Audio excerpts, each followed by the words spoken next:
SAW yang telah membawa kita dari zaman kegelapan menuju zaman yang terang benderang. Semoga dengan adanya acara yang rutin kita lakukan setiap weekend ini, kita dapat mendapatkan ilmu yang bermanfaat dan juga dapat mengisi waktu luang kita dengan hal-hal positif lainnya. Untuk mempersingkat waktu, izinkan saya untuk memperkenalkan diri. Saya adalah Nugroho Liandi, selaku host webinar pada malam hari ini, dan Saudara Alif Ahmadinejad selaku pemateri pada malam kali ini yang akan membawakan materi ransomware. Selanjutnya kita akan masuk pada inti acara pada malam hari ini, yaitu penyampaian materi yang akan disampaikan oleh Mas Alif. Sebelum itu, apabila ada yang ingin bertanya, dapat bertanya pada sesi tanya jawab dengan tekan tombol raise hand, lalu open mic atau melalui chat Zoom. Baik, untuk Saudara Alif, waktu dan tempat dipersilahkan. Oke, terima kasih kepada Edwin. Sebelumnya izinkan saya untuk memperkenalkan diri.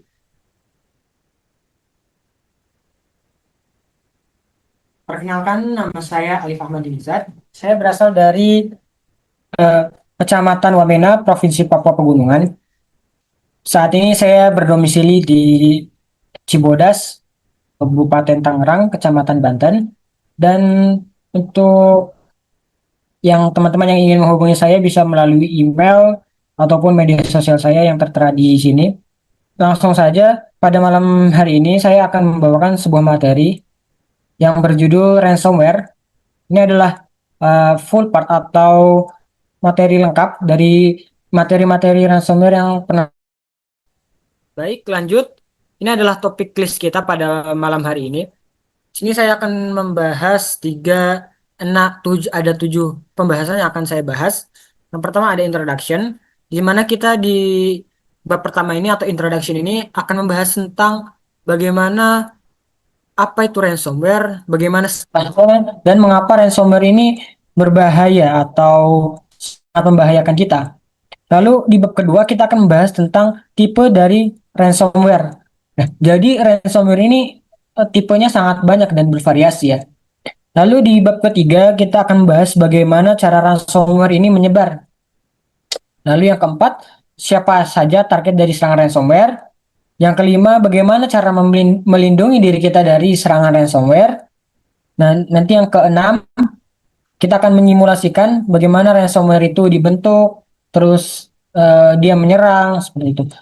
Nah, lalu di bab terakhir atau di bab ketujuh kita akan menyimpulkan atau membuat kesimpulan dari materi ransomware yang kita bahas pada malam hari ini. Oke, tanpa berlama-lama masuk ke bab pertama yaitu introduction. Nah, tiga hal yang akan kita pelajari di materi introduction ini yaitu yang pertama ada apa itu ransomware, lalu ada histori atau sejarah dari ransomware. Ini juga akan membahas tentang perkembangan ransomware dari tahun awalnya yaitu tahun 1989 hingga tahun ini ya, tahun 2025. Lalu kita juga akan mempelajari mengapa ransomware itu sangat berbahaya.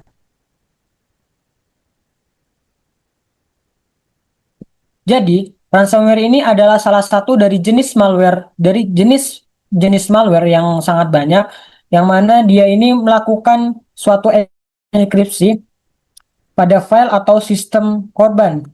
Jadi, korban-korban yang terinfeksi malware ransomware ini tidak akan bisa mengakses file-file ataupun aplikasi ataupun bahkan sistem dari sistem komputer si miliknya ini.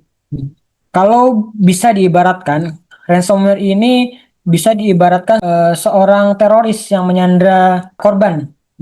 Bedanya kalau teroris di dunia nyata ini dia menyandra orang atau bentuk fisik, sedangkan untuk ransomware ini dia menyandranya itu adalah jejak digital kita atau data-data pribadi kita. Seperti itu. Lanjut, ada serangan atau target dari ransomware. Nah, di sini saya akan membahas secara garis besar siapa saja target dari serangan ransomware ini. Di sini ada empat ya. Ada empat. Yang pertama yaitu ada sebuah perusahaan, yang kedua ada rumah sakit, lalu selanjutnya ada pemerintahan, dan yang terakhir ada individual atau kita sendiri tidak lepas dari target serangan ransomware ini. Nah, mengapa si empat entitas ini menjadi sasaran atau korban dari banyaknya serangan ransomware? Ada 5 poin. Yang pertama, mereka memiliki data yang sangat berharga. Sebagai contoh nih, sebuah perusahaan tentunya memiliki data-data dari si karyawan, pelanggan, ataupun data-data perusahaan promosi mereka, atau bahkan perusahaan apa data-data yang sangat rahasia seperti itu. Coba bayangkan kalau suatu perusahaan tidak bisa mengakses data-data miliknya ini, tentunya kerugiannya sangat-sangat besar. Sebuah perusahaan yang tidak bisa mengakses suatu datanya itu dalam beberapa detik saja sudah bisa menghasilkan kerugian hingga miliaran rupiah. Bagaimana kalau ransomware ini dia bukan hanya mengunci mengunci sistem atau file-file si korban, tapi juga dia juga bisa mencuri data-data si korban ini. Nanti kita akan bahas di slide-slide selanjutnya. Lalu yang kedua, operasional ini, yang untuk poin kedua ini, seperti yang kita ketahui, di era modern atau era digital seperti sekarang, untuk membuat atau memasukkan data itu tidak perlu lagi secara manual. Nah, hal ini dapat dilakukan secara digital. Nah, hal ini membuat mereka atau perusahaan atau rumah sakit dan pemerintahan ini sangat bergantung pada sistem operasi digital mereka. Seperti itu. Lalu yang ketiga, untuk poin ketiga ini, saya sering mendapatkan pengalaman bahwa infrastruktur IT dan sistem keamanan digital di suatu perusahaan, khususnya di Indonesia, ini cenderung dianaktirikan atau mendapatkan prioritas paling rendah. Nah, sehingga membuat keamanan digital mereka ini cenderung rendah. Seperti itu. Lalu untuk poin keempat, mereka ini memiliki uang untuk membayar tebusan. Seperti yang sudah dijelaskan, para hacker atau pengirim file ransomware ini kan dia eh, se- terlihat seperti serangan teroris kan. Seorang teroris yang menyandra kita atau eh, korban. Lalu si hacker ini tujuannya untuk apa kalau bukan untuk suatu keuntungan mereka? Seperti itu. Kalau mereka tidak mendapatkan keuntungan dari serangan ini atau tidak mendapatkan keuntungan sejak awal, mengapa mereka mengirimkan file ransomware tersebut? Lalu yang terakhir yang di poin kelima, ini lebih cenderung dialami oleh perusahaan dan pemerintahan. Karena dengan adanya tekanan dari publik yang menuntut suatu sistem yang terkena ransomware ini untuk segera pulih. Jadi mau tidak mau, suatu perusahaan atau pemerintah akan dengan segera langsung membayar biaya tebusan ransomware kepada si pengirim ransomware. Seperti itu. Lalu selanjutnya kita akan bahas tentang cryptocurrency. Cryptocurrency yang akan dibahas ini lebih ke cara pembayaran atau metode pembayaran yang digunakan si hacker untuk meminta tebusan kepada si korban ini. Oke, jadi secara umum pembayaran yang diminta si hacker ini kepada target ransomware itu dengan menggunakan perantara seperti Bitcoin, Tether, atau Ethereum, dan lain-lain. Mengapa? Yang pertama, karena Bitcoin ini sangat sulit dilacak. Karena dengan adanya teknologi yang dinamakan teknologi blockchain, lalu ada lagi karena sifat dari Bitcoin ini sifatnya anonimus, jadi untuk profil atau data dari penerima ini tidak akan diketahui oleh pengirim dari Bitcoin ini. Seperti itu. Terus lanjut, kita akan membahas tentang histori atau sejarah dari ransomware dan perkembangannya mulai dari tahun 1989 hingga tahun 2025. Nah, jadi mulai ransomware ini mulai diciptakan pada tahun 1889 oleh seorang ilmuwan biologi yang membuat sebuah varian malware yang diberi nama AIDS Trojan. Yang mana ini adalah malware malware malware ransomware yang pertama kali dibuat. Nah, cara penyebaran malware ransomware di tahun ini, dia itu dengan menggunakan floppy disk. Ini adalah contoh dari gambar floppy disk. Nah, jadi si ahli biologi ini dia membuat file ransomware dan dia memberikan file ransomware-nya ini didistribusikan kepada 20.000 floppy disk. Nah, lalu si Lalu si ahli biologi ini yang membuat ransomware dan mendistribusikannya ini meminta tebusan, pada saat itu meminta tebusan sebesar $189. Lanjut, kita mulai di tahun 2005. Di tahun ini terdapat varian baru dari ransomware ini yang diberi nama GP Code dan Archivus. Yang mana ransomware ini lebih canggih dari ransomware sebelumnya. Dia menggunakan asymmetric encryption untuk mengunci file-file yang ada pada sistem tersebut. Jadi kalau encryption biasa itu dia menggunakan kunci yang sama untuk mengenkripsi dan membuka file yang dikirim. Nah, di asymmetric encryption ini itu berbeda untuk membuka dan mengunci filenya. Seperti yang bisa dilihat di gambar bawah kanan ini, dia menggunakan public key plain text. Di tahun 2005 ini, para hacker meminta tebusan menggunakan Western Union dan eGold. Jadi sudah tidak menggunakan PO Box lagi ya. Lanjut, di tahun 2013 muncul varian baru yang diberi nama CryptoLocker. Nah, di tahun ini adalah era modern dari ransomware. Dia sudah menggunakan RSA 2048 encryption, di mana ini adalah model enkripsi yang sama dari asymmetric encryption, cuma dia variannya berbeda ya. Yang mana RSA 2048 ini lebih sulit untuk dipecahkan kodenya seperti itu. Lanjut lagi di tahun 2013 ini untuk pembayarannya itu para hacker sudah menggunakan yang namanya Bitcoin seperti yang sudah dijelaskan sebelumnya, dan pembayaran melalui Bitcoin ini bertahan sampai saat ini. Lanjut lagi, di tahun 2016 muncul varian baru yang diberi nama Loki dan Cerber. Nah, kalau Loki ini, penyebaran varian Loki ini dia melalui email phishing. Nah, kalau untuk Cerber ini adalah satu ransomware jenis pertama yang berjenis ransomware as a service atau RAAS. Apa itu RAAS atau ransomware as a service akan kita bahas di slide-slide selanjutnya. Lanjut lagi, di tahun 2017 muncul varian baru yang diberi nama WannaCry dan NotPetya.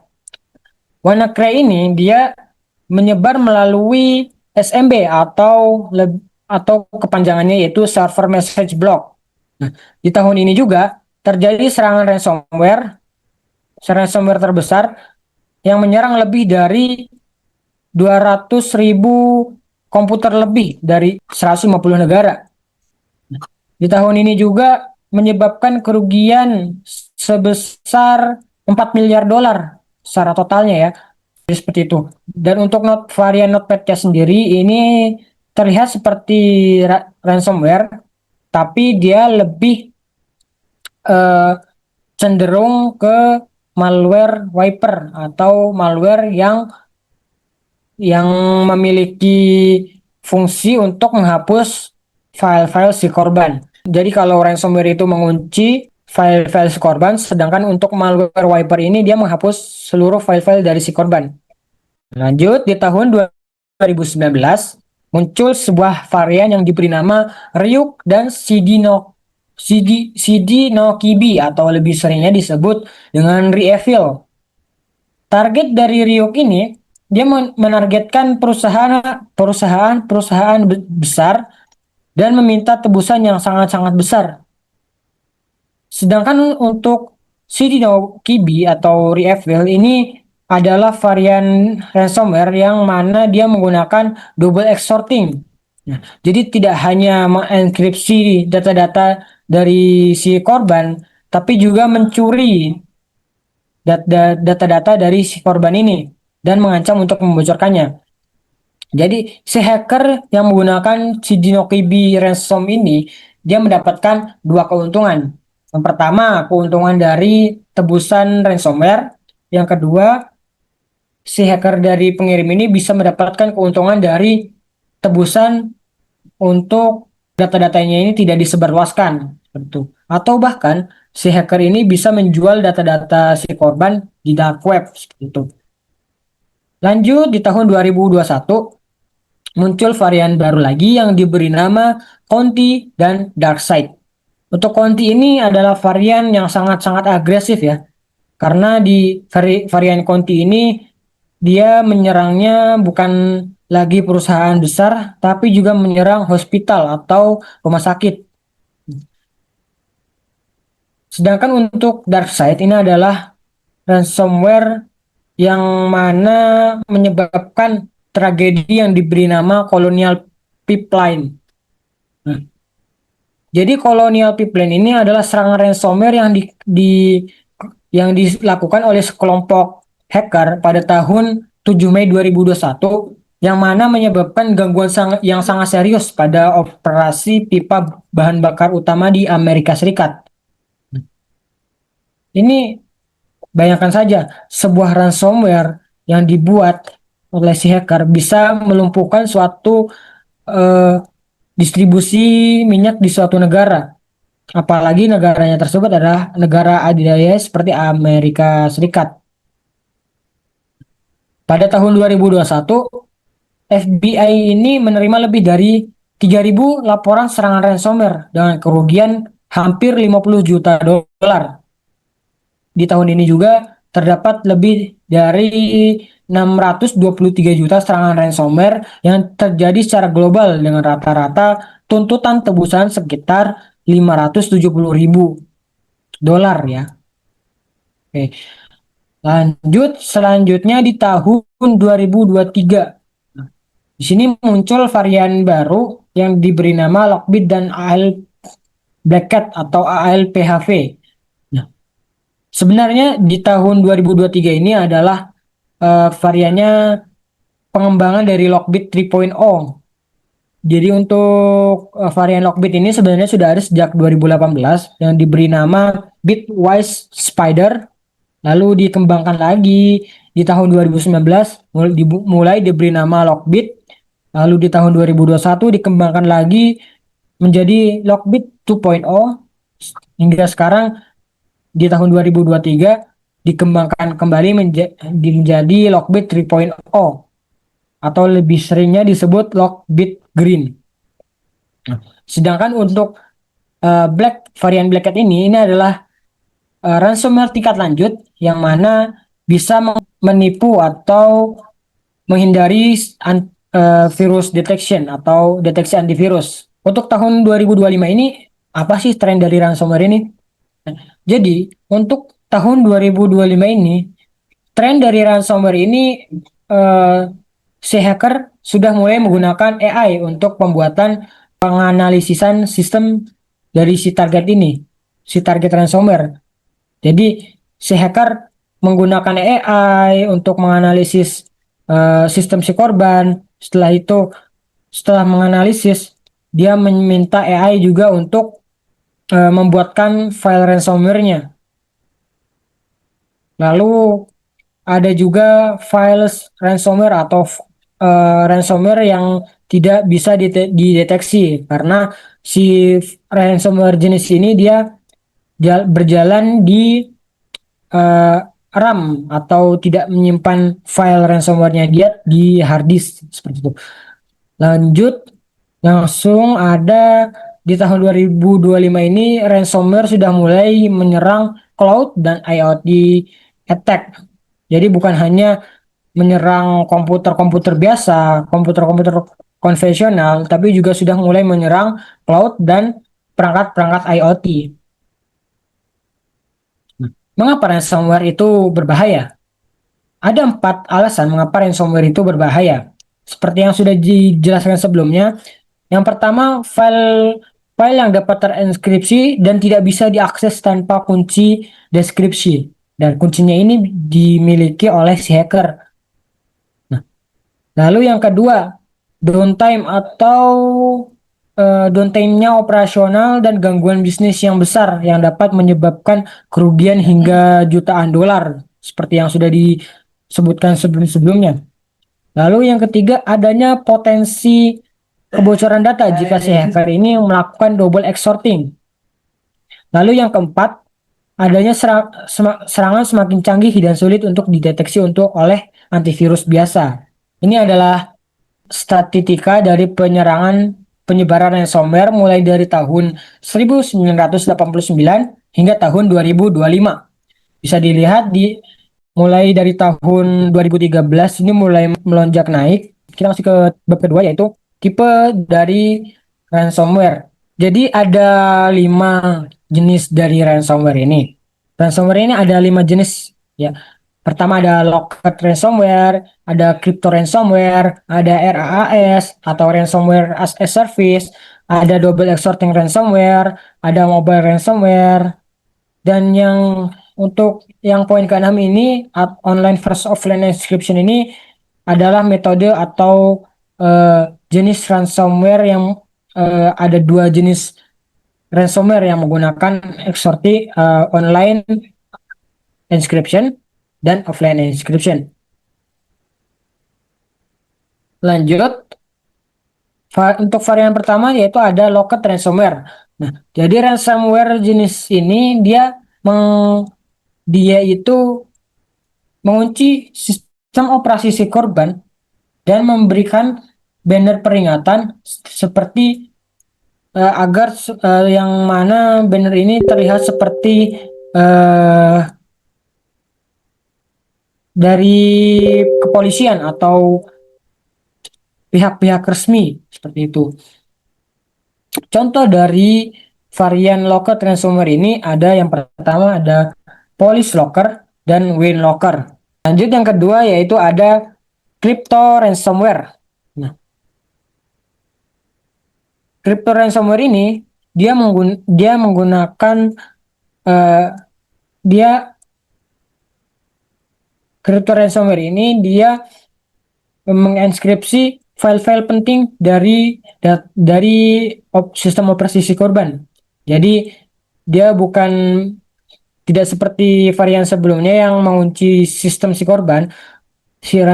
Crypto ransomware ini dia hanya mengunci file-file penting dari si korban seperti dokumen, foto, database, sehingga si data-data ini tidak bisa dibuka.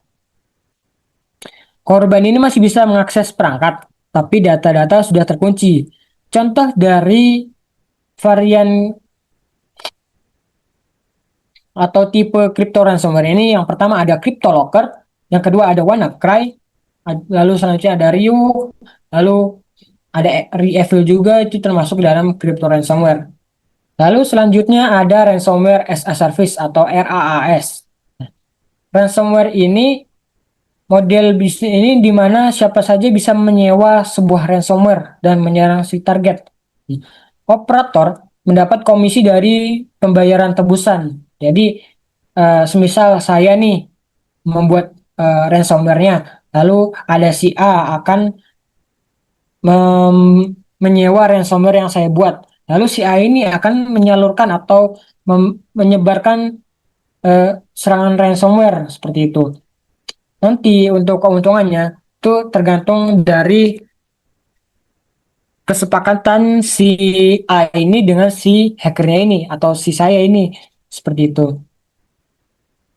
Contoh dari ransomware as a service ini yaitu ada yang pertama ada DarkSide, lalu ada juga Lockbit, yang ketiga ada Conti, Oke, lanjut ke tipe dari ransomware selanjutnya yaitu double extorting ransomware. Nah, seperti yang sudah dijelaskan di awal, double extorting ransomware ini yaitu dia bukan hanya mengunci atau mengunci file-file atau sistem si korban, tapi juga dia akan mencuri data-data dari si korban ini. Contoh dari tipe atau varian ransomware double extorting ini yang pertama ada Maze atau dan Reevil, ada juga Black Cat. Lalu yang selanjutnya ada mobile ransomware. Ini adalah ransomware yang mana menargetkan Android atau iOS untuk mengunci file dan sistem si korban. Jadi bukan hanya komputer saja yang bisa terkena serangan ransomware. Jadi si mobile atau HP Android kita ini bisa tidak lepas dari target serangan ransomware. Biasanya penyebaran ransomware jenis ini dia melewati aplikasi berbahaya atau malfisting. Jadi hati-hati aja kalau mendownload aplikasi yang dari website yang tidak resmi seperti itu. Contohnya, contoh dari varian mobile ransomware ini yang pertama ada SVPeng, ada Locker dan Wana Locker. Selanjutnya ada online versus offline encryption. Jadi untuk offline encryption ini dia menenkripsi file tanpa koneksi internet. Biasanya ini dia menggunakan kunci enkripsi yang sama untuk semua korbannya. Jadi lebih mudah untuk dibuatkan file decrypt atau bisa mencari file decryptnya ini di internet ya. Sudah banyak. Pak, contohnya dari file offline encryption ini yang pertama ada varian lama dari varian ransomware Stop atau Jijifoo, lalu ada Cryptomix, ada Babuk, dan lain-lain. Selanjutnya ada online encryption. Nah, jadi ransomware online encryption ini dia terhubung ke server si hacker dan untuk mendapatkan kunci enkripsi ini untuk setiap korbannya memiliki kunci yang berbeda-beda. Jadi sangat sulit untuk membuka uh, file atau sistem yang terkunci dengan kunci online encryption ini. Contohnya dari online encryption ini yang pertama ada varian Stop atau Digivo, ada varian Reevil, ada juga varian Lockbit. Lanjut. Bagaimana cara ransomware ini menyebar? Ada 6 topik di mana ransomware ini dapat disebarluaskan. Yang pertama ada email phishing, yang kedua ada exploit kit dan vulnerability attack, yang ketiga ada malfisting dan drive by download, yang keempat ada RDP attack, yang kelima ada USB dan removable media, dan yang terakhir ada botnet dan malware loader. Untuk phishing email, ini ada beberapa langkah yang akan dilakukan si hacker. Yang pertama, si hacker ini akan membuat file ransomware dan lalu mengirimkan file ransomware ini yang mana terlihat seperti seolah-olah email ini adalah email resmi dari suatu perusahaan. Jadi setelah si hacker ini membuat file ransomware, itu langsung si hacker akan mengirimkan file ransomware ini melalui email kepada si target korbannya ini. Nah, lalu si target yang tidak mengetahui atau tidak mengetahui kalau ini adalah email palsu, dia akan secara tidak sadar membuka email ini dan itu membuat file si korban ini langsung terkunci. Nah, selanjutnya ada exploit kit dan vulnerability attack. Exploit kit ini adalah alat yang digunakan untuk mengidentifikasi dan mengeksploitasi kerentanan dalam aplikasi perangkat lunak. Ketika target mengunjungi situs web yang terinfeksi atau menekan iklan berbahaya, ini akan memindai sistem mereka untuk mengecek kerentanan dan mendistribusikan malware. Lalu metode ini memungkinkan penyerang untuk menginfeksi sistem tanpa interaksi langsung dari pengguna.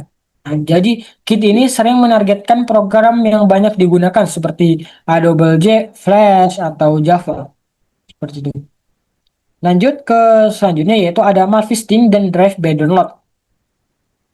Malfisting ini dia melibatkan penyisipan kode berbahaya dalam iklan online.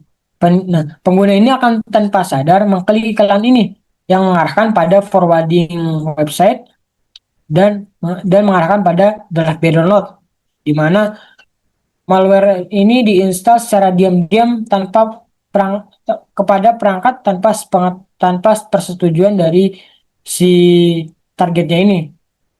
Metode ini memanfaatkan jaringan iklan yang sah untuk menyebarkan ransomware secara luas. Malfisting ini dia melibatkan penyisipan kode berbahaya dalam iklan.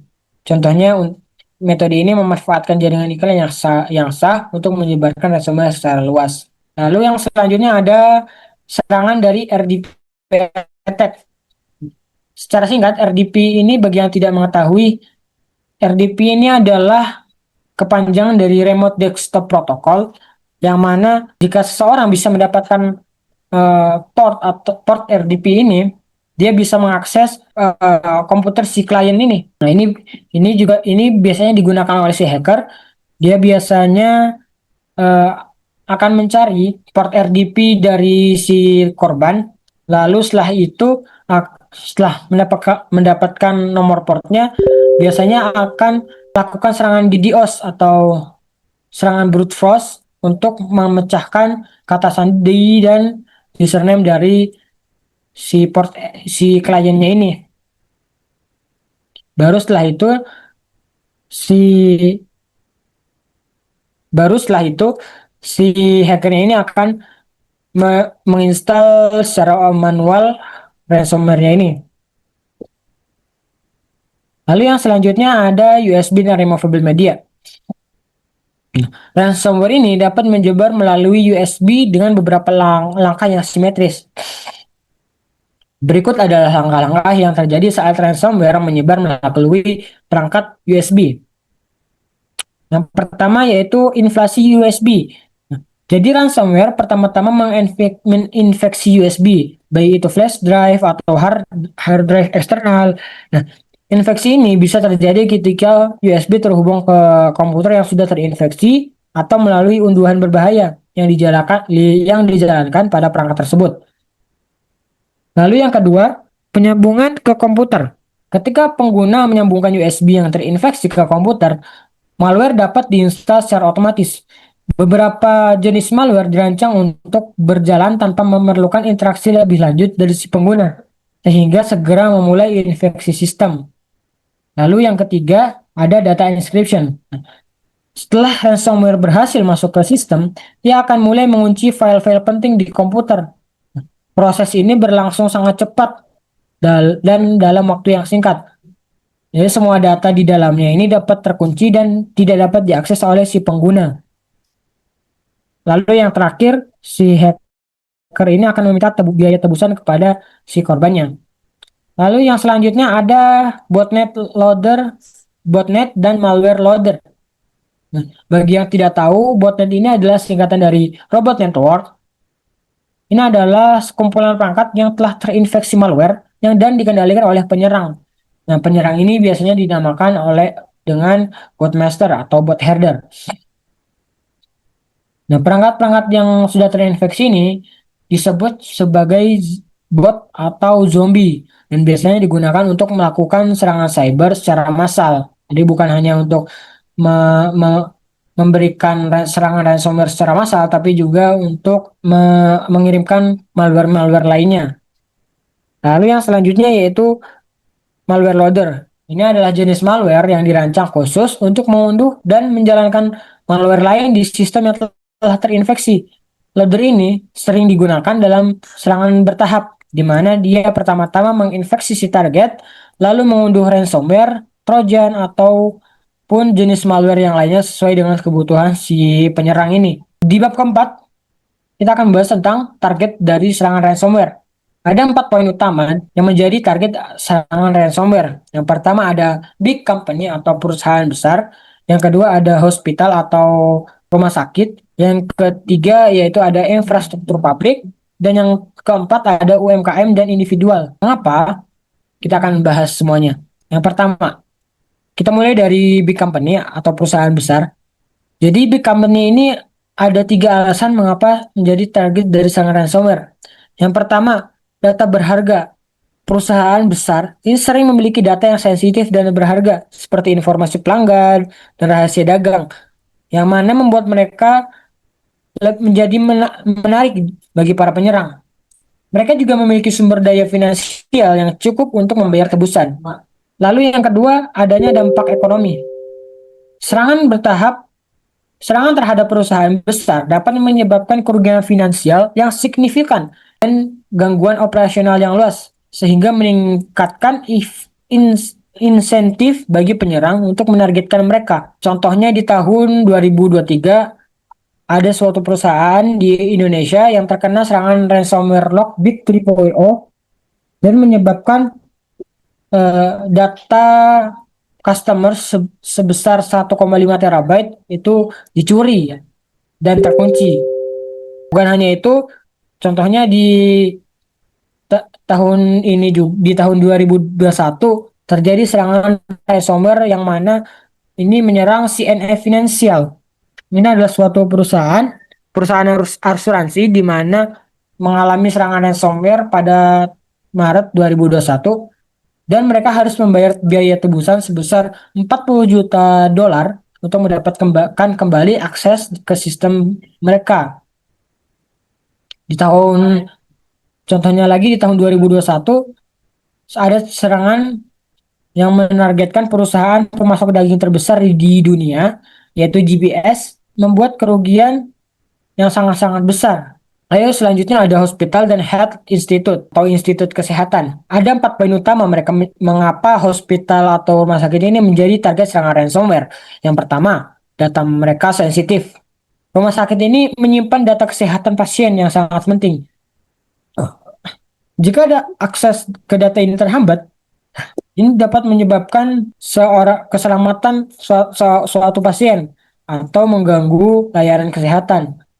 Yang kedua, ya lalu selanjutnya kurangnya keamanan di cyber atau infrastruktur digital mereka. Karena ini disebabkan karena hospital atau rumah sakit ini lebih memfokuskan uh, investasinya kepada perawatan pasien seperti peralatan kesehatan dan lain-lain. Lalu yang selanjutnya ada infrastruktur publik atau public infrastruktur. Nah, yang pertama ada kritikan layanan. Nah, infrastruktur publik seperti jaringan listrik dan sistem transportasi merupakan bagian penting dari kehidupan sehari-hari masyarakat. Serangan pada infrastruktur ini dapat menyebabkan gangguan besar dan bahkan membahayakan keselamatan publik. Lalu yang selanjutnya, ketidaksiapan dalam keamanan. Banyak organisasi di sektor ini yang belum menerapkan praktik keamanan cyber yang memadai, sehingga kurangnya investasi dan pelatihan membuat infrastruktur ini menjadi target empuk dari serangan cyber. Nah, yang selanjutnya ada UMKM dan individual. Mengapa mereka atau UMKM dan individual ini menjadi target serangan ransomware? Yang pertama, sumber daya terbatas. Wah, karena UMKM seringkali tidak memiliki sumber daya atau anggaran yang cukup untuk diinvestasikan dalam keamanan cyber. Lalu mereka juga cenderung menggunakan perangkat lunak yang usang dan memiliki keamanan yang kurang kuat untuk mencegah serangan ransomware. Lalu mereka juga menjadi target mudah karena mereka memiliki sistem keamanan yang lemah dibandingkan perusahaan-perusahaan besar. Selanjutnya yaitu bagaimana cara melindungi diri kita dari serangan ransomware. Ada 5 topik yang akan dibahas pada bab 5 ini. Yang pertama yaitu ada backup dan disaster recovery. Yang kedua yaitu ada network access protection.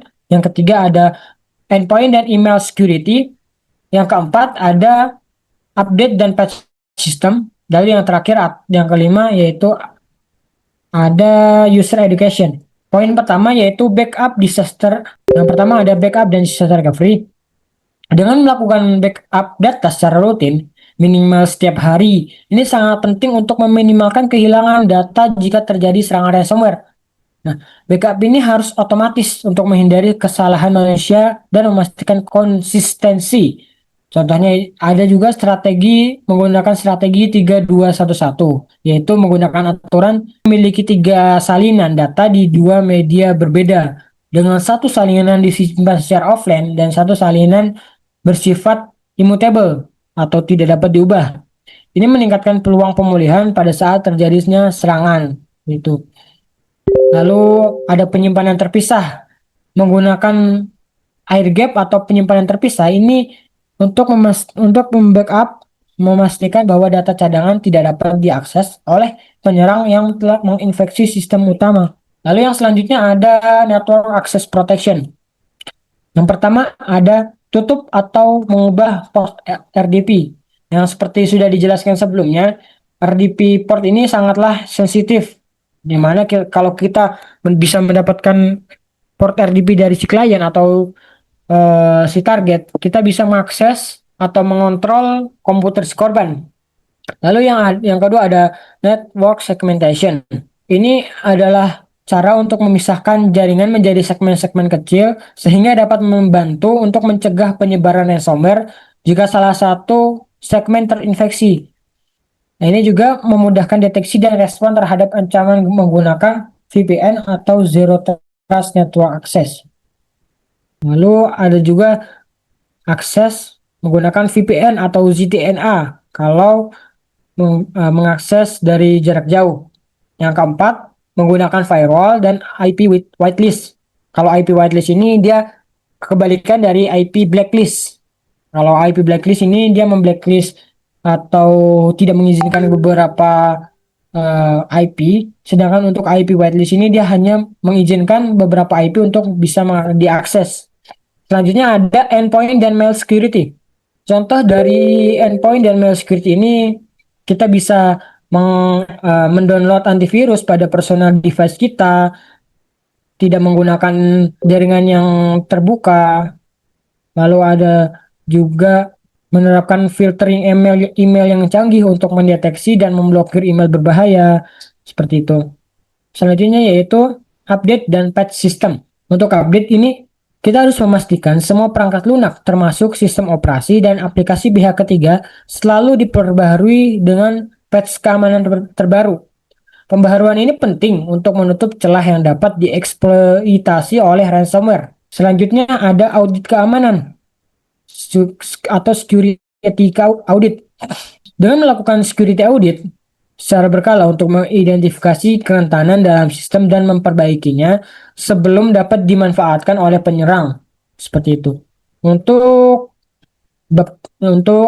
poin terakhir yaitu melakukan user education.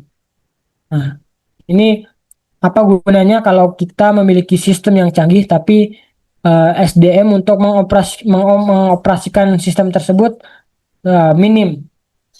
Dengan melakukan user education gitu, saya bisa dengan melakukan training, edukasi mengapa berbahayanya ransomware, lalu kita bisa mengedukasi betapa sensitifnya suatu data, lalu yang keempat kita bisa melakukan ransomware simulation untuk mempelajari bagaimana ransomware ini bekerja. Apa yang harus dilakukan ketika terjadi serangan ransomware? Yang pertama jangan panik dan jangan langsung bayar biaya tebusan.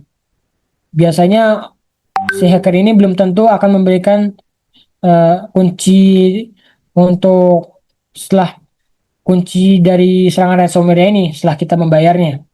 Lalu yang kedua, isolasi perangkat yang terinfeksi agar tidak menyebar ke komputer yang lainnya. Yang ketiga, identifikasi jenis ransomware-nya jenis ransomware yang menginfeksi. Nanti kita akan belajar bagaimana mengidentifikasi suatu ransomware. Lalu yang keempat, coba pulihkan dari backup data-data yang ada. Lalu yang kelima, mencari tool deskripsinya di internet ya.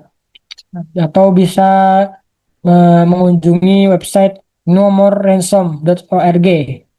Lalu yang keenam, kalau masih belum bisa juga, coba laporkan ke pihak yang berwenang.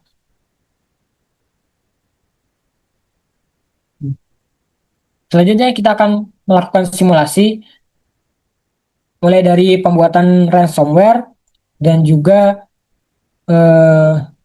bagaimana ransomware ini mengunci file-file si korbannya.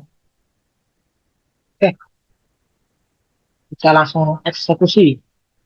Pertama kita matikan dulu security atau real time protection-nya.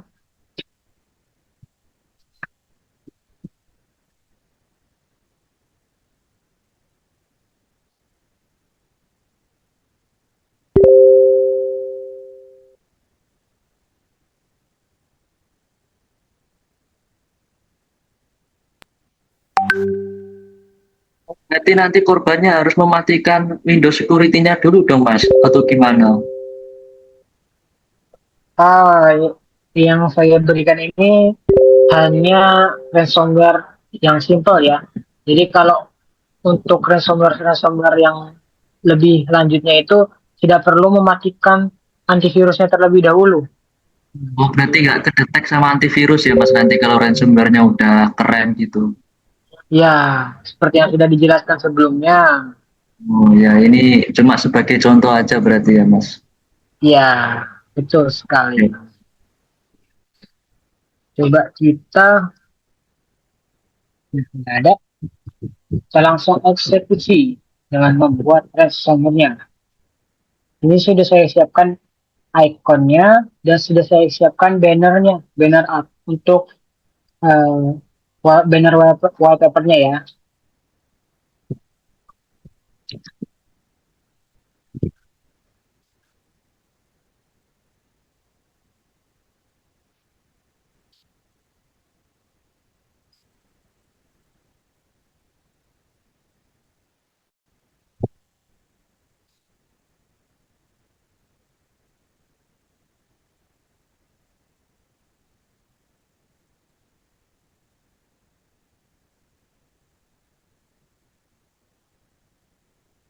Akan masukkan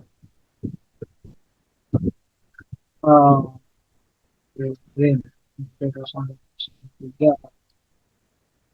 ini adalah tampilan build ransomware-nya ya.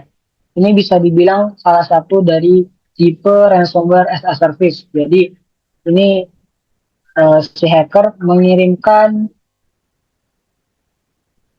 buildernya kepada si pembeli ransomware-nya ini. Coba kita bisa memilih ingin mengunci apa. Nah, contohnya kita ingin mengunci file dan folder. Terus untuk wallpapernya kita set yang sudah disiapkan tadi.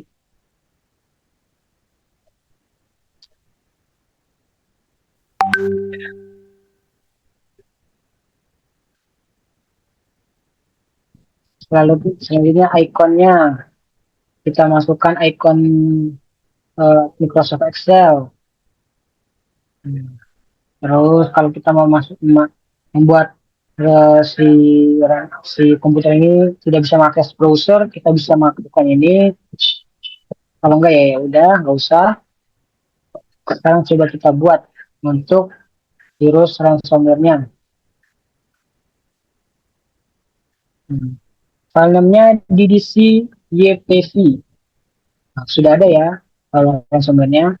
Sekarang coba kita buat antivirusnya atau kuncinya. Nah, ini adalah kuncinya ya. Nah, untuk kuncinya coba saya pindahkan dulu ke flash disk agar tidak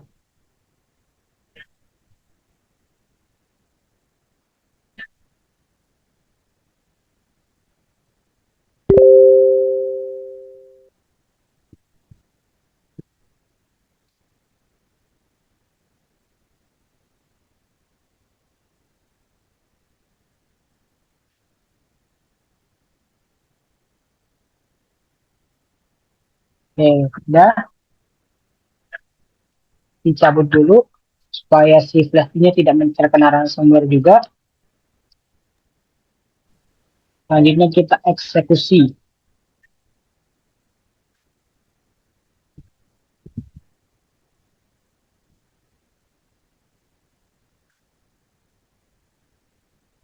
Untuk lebih mudahnya kita taruh di folder desktop aja supaya kelihatan.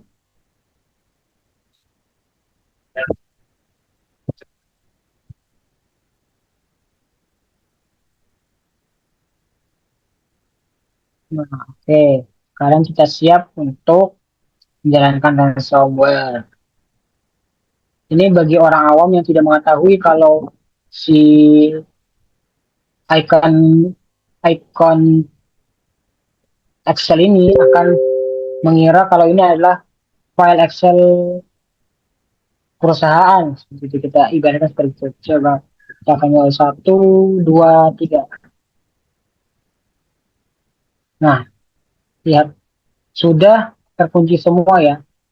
Mungkin ini wallpapernya juga sudah berganti.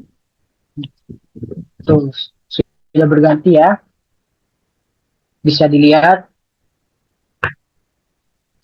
Nah, ini selanjutnya bagaimana cara untuk mengidentifikasi jenis dari ransomware ini? Kita bisa melihat kalau di depannya ini, di depannya ada tulisan lock. Artinya ini adalah ransomware dengan jenis lock atau tipenya tipe lock. Varian dari ransomware-nya adalah varian lock ransomware. Itu. Untuk file seperti yang kita lihat ini semuanya terkunci ya, mulai dari wallpaper. Tapi karena ini adalah ransomware, tipenya adalah tipe crypto ransomware atau hanya mengunci si file-filenya, dia tidak akan bisa mengakses yang lainnya atau file-file yang ada di dalam laptop ini. Ya, bisa dilihat ada beberapa yang masih bisa diakses, tapi ada juga folder-folder atau file yang terkunci. Tidak bisa diakses ya. Mas Contohnya mau ini. izin tanya Mas, Ya, boleh, boleh. kalau semisal kalau udah terinfeksi virus ransomware kan Mas, itu kan nanti udah nggak bisa kebuka semua file-filenya Mas. Ya, Nah itu semisal kita mau nyolokin flash disk gitu, nanti file-file yang ada di flash disknya ikut ke kunci atau gimana Mas nantinya? ya. Kalau saat ransomware-nya ini terinfeksi dan ada removable media seperti USB yang tertancap di lab komputer si korban, ini otomatis semua file-file si korban ini akan terkunci juga. Makanya tadi saya cabut dulu USB yang tertancap di komputer saya seperti itu. Oh, berarti file-file yang termasuk dalam file USB-nya nanti ya juga kekunci berarti ya Mas? Ya, seperti itu. Kurang Oh lebih iya, seperti iya, itu. iya, Mas. Hmm. Oke Mas, terima kasih Mas Ali. Oke, Mas. Nah, ini bisa dilihat di sini web browser masih bisa digunakan, tapi file-file lainnya tidak bisa dibuka seperti itu. Nah, sekarang sudah kita identifikasi ini adalah varian log ransomware. Sekarang kita coba untuk membuka si ransomware ini. Apakah bisa? Kita coba 1, 2, 3. Nah, sudah bisa kebuka ya. Ini adalah kunci yang sebelumnya sudah di backup. Sekarang sudah bisa dibuka lagi ya. Baik, jangan buka.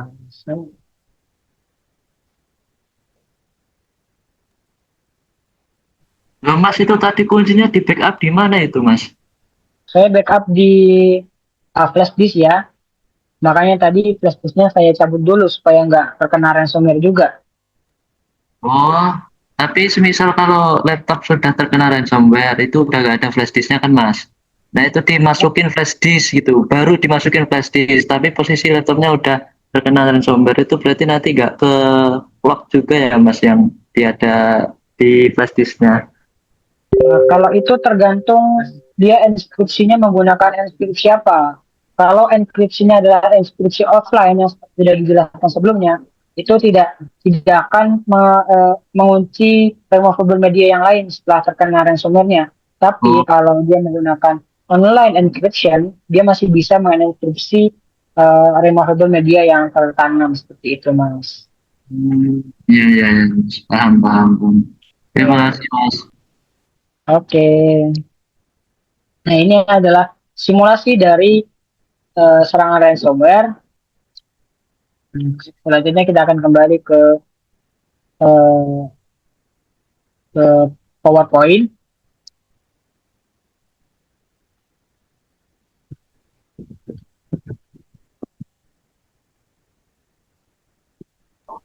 Ayo mungkin dari teman-teman sekalian yang menonton bisa bertanya-tanya sambil menunggu Mas Alif kembali ke PPT. Udah di PPT aja malahan kira. Iya, Mas. Ini selanjutnya untuk bab terakhir kita akan menyimpulkan bagaimana materi kita pada malam hari ini. Oke, lanjut lanjut Mas. Ada tiga kesimpulan yang dapat kita pelajari dari materi hari ini. Yang pertama, ransomware ini sangat berbahaya dan terus berkembang seiring dengan perkembangannya zaman beker, pe- eh, perkembangannya zaman. Terus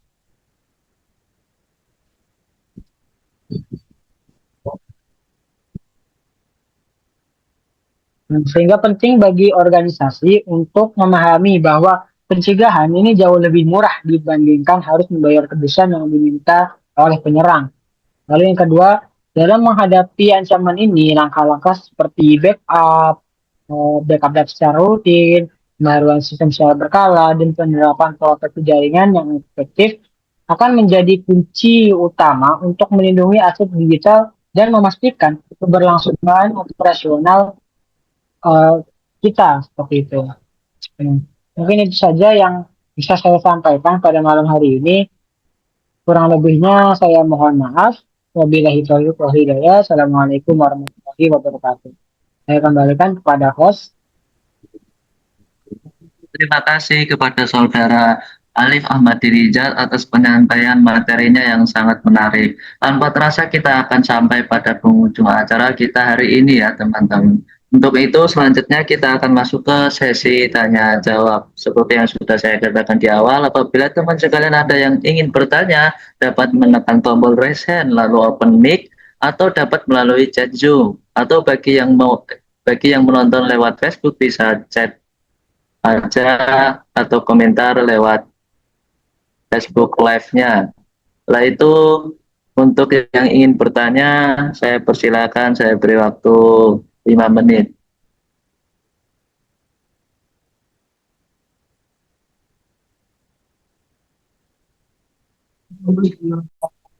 Oke, mungkin di sini tidak ada yang bertanya ya.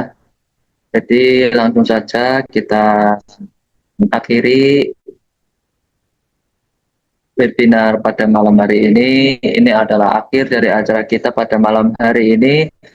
Saya ucapkan terima kasih kepada pemateri kita yang juga teman-teman sekalian yang telah meluangkan waktunya untuk hadir di acara webinar hari ini.